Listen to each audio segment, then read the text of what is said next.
जय हिंद दोस्तों। जैसा कि आज है 28 मई 2023 और 28 मई 2023 को जितने भी क्वेश्चन आए हैं तो उन सभी को हम डिस्कस करेंगे। चलिए स्टार्ट करते हैं। क्वेश्चन हमारा, एक वर्गाकार पार्क का क्षेत्रफल 25 वर्ग किलोमीटर है। 3 किलोमीटर प्रति घंटे की गति से पार्क का एक चक्कर पूरा करने में कितना समय लगेगा। ठीक है, तो कितना समय लगेगा तो हमें बताना है। एक क्षेत्रफल है, कितना है एक वर्गाकार पार्क का, 25 वर्ग किलोमीटर। क्लियर, यानी 25 वर्ग किलोमीटर। हमें एक चीज़ पता है, वर्ग का जो क्षेत्रफल निकालते अपन कैसे निकालते हैं, यानी भुजा का वर्ग। तो हम भुजा का वर्ग के बराबर रख दें, कितना है 25। वर्ग हटेगा, करनी लग जाएगी, कितना आ जाएगा ए बराबर √25। इससे कितना बाहर आ जाएगा, 5 बाहर आ जाएगा। तो ए बराबर कितना आ गया, 5। यहाँ तक किसी भी भाई को दिक्कत। अब उन्होंने पूछा कि इस वर्गाकार खेत का या वर्गाकार पार्क का चक्कर लगाता है किस स्पीड से, 3 किलोमीटर प्रति घंटे से। तो पहले तो हमें पता कर लें कि आखिर ये दूरी है कितनी, यानी हमें पता चलेगा कि भुजा कितनी है, 5 किलोमीटर। जब ये 5 किलोमीटर है तो ये तो हमें डेफिनेशन पता है कि वर्ग की चारों भुजाएं कैसी होती हैं, समान। किसी भी भाई को कोई दिक्कत। तो ये आ गया कितना, 5, 10, 15, 20, यानी कितने किलोमीटर तय करता है, तो वो कहता है 20 किलोमीटर तय करता है। किस स्पीड से करता है, तो वो कहता है 3 किलोमीटर 1 घंटे में। तो 20 किलोमीटर कितने घंटे में करेगा, 3 18, 18 2/3, तो 6 सही 2/3, यानी 6 घंटे। और 2/3 को हम क्या निकाल, 1 घंटे का 2/3 पार्ट कितना होता है, तो 2/3 पार्ट होता है 3 दूनी 6, यानी 20 दूनी 40। तो 6 घंटे 40 मिनट इसका राइट आंसर आएगा।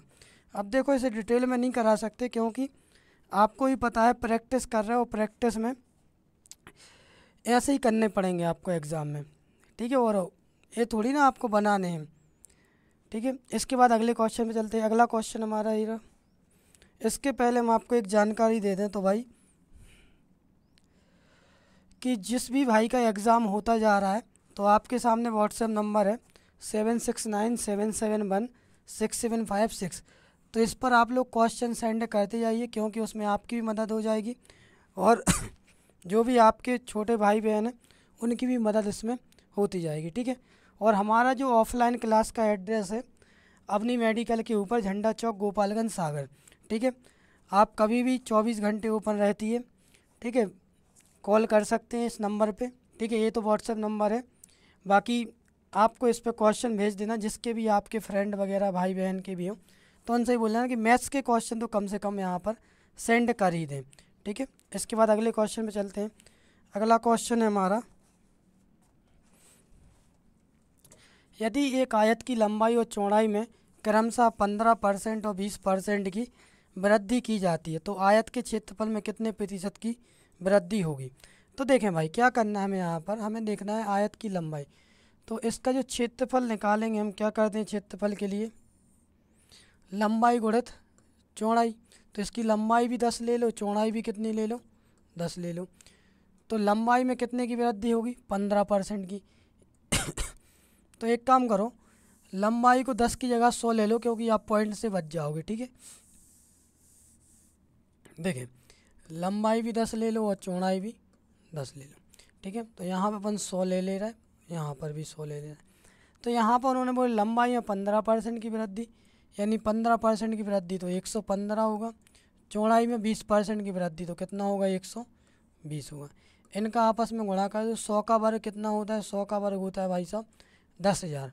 ठीक है, 115 और 120 का गुणा कर दो तो 12 का कर दो, 12 पंचे 60 बचा 6, 12 एकम 12 और 6 18 बचा 1, 12 एकम 12 और 1 13 और 1 0, यानी कितना होगा 13,800। हमें देखना है पहले हमारा जो क्षेत्रफल था कितना था, 10,000 था। बाद में कितना हो गया वृद्धि करने के बाद, तो वृद्धि करने के बाद भाई साहब क्षेत्रफल हो गया 13,800। किसी भी भाई को कोई दिक्कत, यहाँ पर बस अंतर देख लो, अंतर कितने का हो रहा है, तो अंतर हो रहा है भाई साहब 3,800 का। ठीक है, 3,800 क्षेत्रफल बढ़ रहा है, कितने पे बढ़ रहा है वो, 10,000 पर। किसी को दिक्कत, इनटू कर देंगे 100, 2 जीरो से 2 जीरो कट जाएंगे, 2 जीरो से 2 जीरो, यानी कितने परसेंट की वृद्धि होगी, 38% की वृद्धि होगी। यही हमारा क्या होगा, आंसर होगा। क्लियर, समझ में आया, कोई दिक्कत। ठीक है, तो अभी वर्ग से भी संबंधित आ रहा है। वैसे तो एडवांस का कल एक भी नहीं आया था, आज एक दो क्वेश्चन पूछे गए थे, ठीक है। इसके बाद अगले क्वेश्चन में चलते हैं। अगला क्वेश्चन हमारा ये रहा, माता और पुत्र की आयु का योग 56 वर्ष है। 4 वर्ष बाद माता की आयु पुत्र की आयु से 3 गुनी है, तो पुत्री की आयु क्या है? तो देखें, माता यानी मदर, क्लियर। तो माता और पुत्री, माता और पुत्री की आयु का योग कितना है? तो इनकी आयु का योग है कितना? 56 वर्ष। किसी भी भाई को कोई दिक्कत? उन्होंने बोला 4 वर्ष बाद। कितने वर्ष बाद? 4 वर्ष बाद कितना हो जाएगा? तो 4 वर्ष बाद माता की आयु पुत्री की आयु से कितनी हो जाएगी? 3 गुनी हो जाएगी। किसी भी भाई को दिक्कत? तो कितने वर्ष बाद हो रही है? 4 वर्ष बाद। यानी 4 वर्ष जब माता की आयु बढ़ रही है तो 4 वर्ष पुत्री की बढ़ेगी। 4 दूनी 8, कितनी बढ़ेगी? 8। तो ये कितनी हो जाएगी? 56 और 8 64 वर्ष। 3 यूनिट और 1 यूनिट कितना हो जाएगा? 4 यूनिट। 4 यूनिट बराबर 64। तो 1 यूनिट की वैल्यू कितनी आएगी? तो 1 यूनिट की वैल्यू आएगी 16। यहाँ तक किसी को दिक्कत? तो 16 तिया 48, 1 यूनिट की वैल्यू 16, तो 3 यूनिट की वैल्यू 48 वर्ष और 1 यूनिट की वैल्यू 16 वर्ष। उन्होंने हमसे पूछा क्या है? तो उन्होंने पूछा है कि उसकी पुत्री की आयु क्या है, यानी पुत्री की आयु क्या है। यानी कहने का मतलब ये है कि वर्तमान आयु पूछी है, अगर वर्तमान आयु है क्या। तो देखें, जब अभी 16 वर्ष की है तो 4 वर्ष पहले कितने की रही होगी? तो 4 वर्ष पहले कितने की रही होगी? 12 वर्ष की रही है पुत्री। यही हमारा क्या है? आंसर। किसी भी भाई को कोई दिक्कत? इसका जो राइट आंसर है वो कितना है? तो राइट आंसर है 12 वर्ष। इसके बाद अगले क्वेश्चन में चलते हैं। अगला क्वेश्चन है हमारे सामने,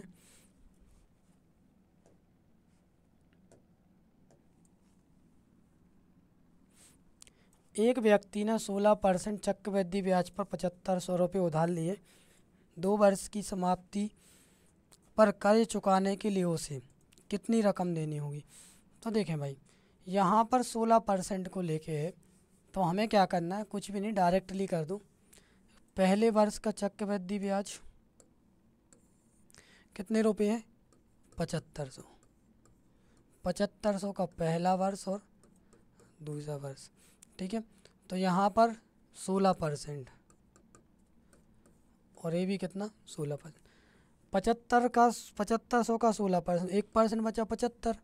75 में गुणा करो 16 का, या 75 छक्के का दो, 75 150, 150 तिया तो हो जाएगा 450, ठीक है। या फिर ऐसा कर लो, 16 पंचे 80 बचा 8, 16 सत्ते 112, 112 और 8 120, तो कितना आ गया?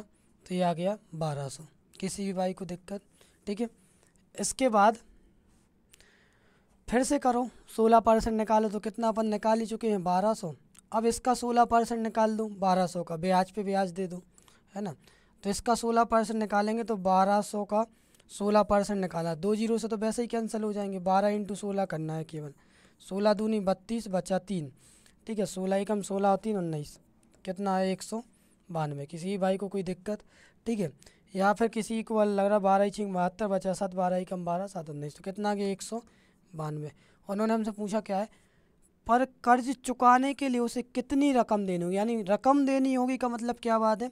तो भाई मिश्र धन की बात हो रही है, यानी अमाउंट, ठीक है।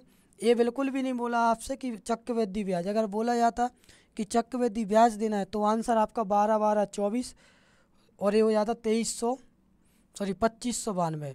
तो 2592 और 7500, 2592 तो क्या दे रहा है? वो उसे ब्याज दे रहा है।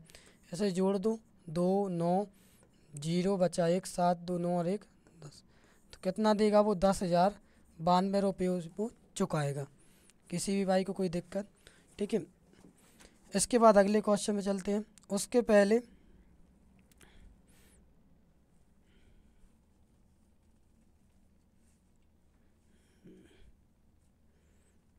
ये रहा, ठीक है। तो ये हमारी क्लास का एड्रेस है और ऑफलाइन क्लासेस गोपालगंज में झंडा चौक पर चलती हैं, ठीक है। तो जिस भी भाई को कॉल करके जानकारी लेनी, कॉल करके भी ले सकते हो, नंबर आपके पास है ना। और अगर ना हो तो यूट्यूब चैनल पे आप देख सकते हैं, अबाउट में जाके वहाँ से पता कर सकते हैं, ठीक है। वहाँ पे डला है।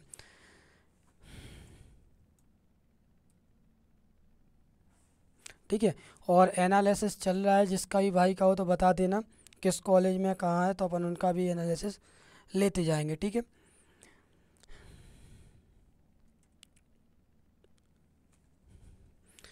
इसके बाद कल कंटिन्यू करेंगे, और कल जो रहेगी, ठीक है, तो जिन लोगों के पेपर होते जा रहे हैं तो उनसे निवेदन है कि भाई क्वेश्चन सेंड करते जाइए, उसमें और लोगों की मदद होती रहेगी, है ना। थैंक यू वेरी मच, जय हिंद।